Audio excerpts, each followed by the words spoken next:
नमस्कार, स्वागत है आप सभी का एनएफ न्यूज पर। मैं हूं आपके साथ रोहित। सदियों बाद 22 जनवरी 2024 को शुभ घड़ी आई जब अयोध्या में भव्य राम मंदिर की प्राण प्रतिष्ठा हुई, रामलला विराजमान हुए और इसके बाद उस वक्त खूब राजनीति भी हुई। पूरी अयोध्या को योगी आदित्यनाथ के राज में सजा कर रख दिया गया था। देखने वाले बस अयोध्या को निहार रहे थे। लेकिन चुनाव जब हुए, नतीजे आए 4 जून को, तो उसके बाद एक बहुत बड़ा घोटाला निकलकर सामने आया। दरअसल पहले खबर ये आई कि रामपथ पर लगी फैंसी लाइटें चोरी हो गई हैं। इसके बाद जब मामले की जांच की गई और रिपोर्ट योगी आदित्यनाथ ने मंगाई तो पता चला कि यस इंटरप्राइजेज जिसे दिया गया था कॉन्ट्रैक्ट, उसने लाइट ही नहीं लगाई और जो लाइट नहीं लगाई गई थी उसको चोरी की रिपोर्ट में दर्ज करा दिया गया। हालांकि योगी का राज है तो किसी का बच पाना बहुत ही मुश्किल है और ऐसे में यस इंटरप्राइजेज और उसके प्रतिनिधि शेखर को अब गिरफ्तार कर लिया गया है और इसके बाद अब वो बड़े राज उगलेगा। अभिषेक, बिल्कुल उगलेगा। देखिए, जिस तरीके से ये घटना घटी, ये महज सिर्फ एक लालच तो नहीं हो सकता, क्योंकि 50 लाख का, माफ कीजिएगा, ये ठेका दिया गया था, कुछ लाइटें लगाई गई। ये घटना 14 अगस्त की है, जिस तरीके से आपने बताया, न्यूज जो है खबर 14 अगस्त में सामने आई। लेकिन उससे पहले ये ठेका दिया गया था लगभग फरवरी के आसपास, उससे माफ कीजिएगा जनवरी में ठेका दिया गया था जब प्राण प्रतिष्ठा होनी थी। लेकिन मई के महीने में जब दोबारा से निरीक्षण हुआ, जो उन्होंने बिल वगैरह लगाए थे कि भाई हमारा 50 लाख रुपया जो है वो आप डिस्पैच कर दीजिए, दे दीजिए, लेकिन वहां जाकर पता चला कि वहां लाइटें ही नहीं है। तो अपना बचाव करने के लिए उन लोगों ने एफआईआर भी दर्ज करवा दी। मतलब जिसे ठेका दिया गया उसी ने प्रशासन के पास जाकर शिकायत दर्ज करवा दी। और जैसा कि आपने कहा कि योगी आदित्यनाथ के शासन में भ्रष्टाचार के आरोप लगे, चोरी के आरोप लगे, वो योगी आदित्यनाथ को बर्दाश्त नहीं है। राज उगलने वाली बात इस तरीके से जो है सिर्फ लालच नहीं हो सकता। मैं कह रहा था इसमें कहीं ना कहीं राजनीतिक साजिश जरूर हो सकती है, राजनीतिक षड्यंत्र जो है जरूर हो सकता है। अखिलेश यादव उत्तर प्रदेश के मुख्यमंत्री रह चुके हैं, बड़े नेता हैं। अवधेश प्रसाद विधायक से सांसद बन चुके हैं और राहुल गांधी के साथ साथ अखिलेश यादव का भी अब तो सर पर पूरा हाथ प्राप्त है। 14 अगस्त को जैसी खबर आती है, दोनों एक्स पर आते हैं, दोनों ट्वीट करते हैं और सवाल उठाते हैं योगी आदित्यनाथ के ऊपर।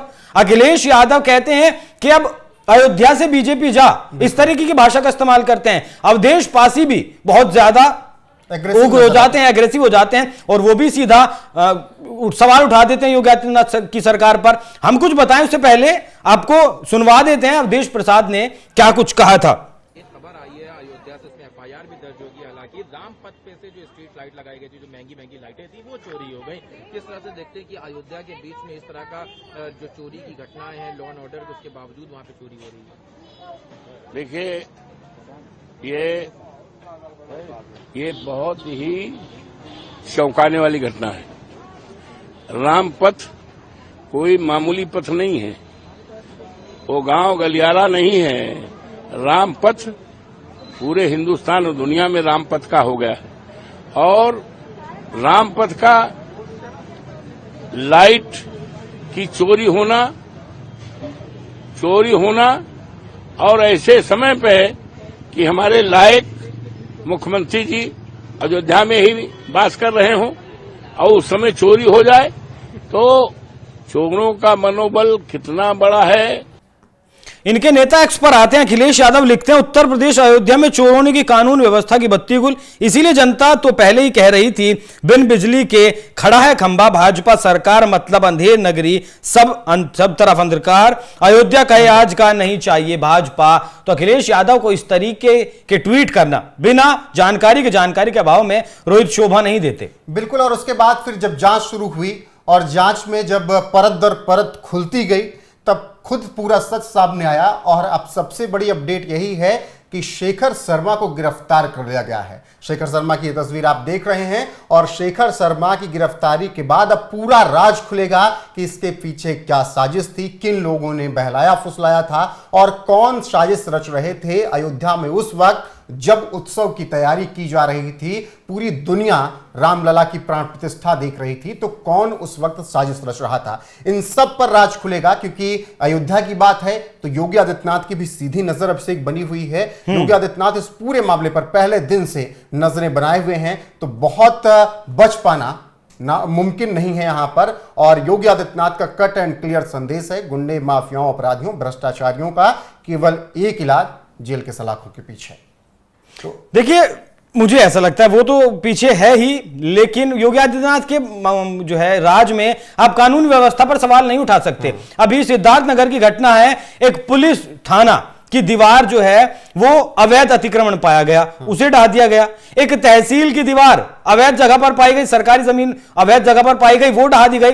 तो कानून व्यवस्था पर आप सवाल नहीं उठा सकते। और अगर अखिलेश यादव, समाजवादी पार्टी या फिर पूरी कांग्रेस पार्टी राहुल गांधी को मिलाकर ये चाहती है, ये सोच रही है कि एक छोटी सी चोरी की घटना, एक चिंदी सी घटना के ऊपर आप योगी आदित्यनाथ की छवि के ऊपर डेंट लगा सकते हैं। तो और चुनाव होने वाले हैं नवंबर में, उसके हिसाब से अगर आप डेंट लगाना चाहते हैं, योगी आदित्यनाथ की छवि खराब करना चाहते हैं, तो रोहित नहीं कर पाएंगे। बिल्कुल, बहुत मुश्किल है। बाकी इस पूरे मामले पर प्रशासन की तरफ से क्या कुछ जानकारी दी गई है, उसके साथ आपको छोड़े जाते हैं। और इस खबर पर आपकी राय क्या है, कमेंट में जरूर बताएगा और बने रहेगा हमारे साथ। नमस्कार।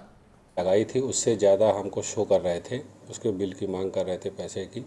और इस संदर्भ में प्राधिकरण द्वारा करीब सिर्फ 2500 के आसपास लाइटों का जो है भुगतान किया गया, जबकि ये आरोप कर रहे थे कि हमने 6400 लाइटें वहाँ पे लगाई हैं, 3800 लाइटें और लगाई हैं जो है।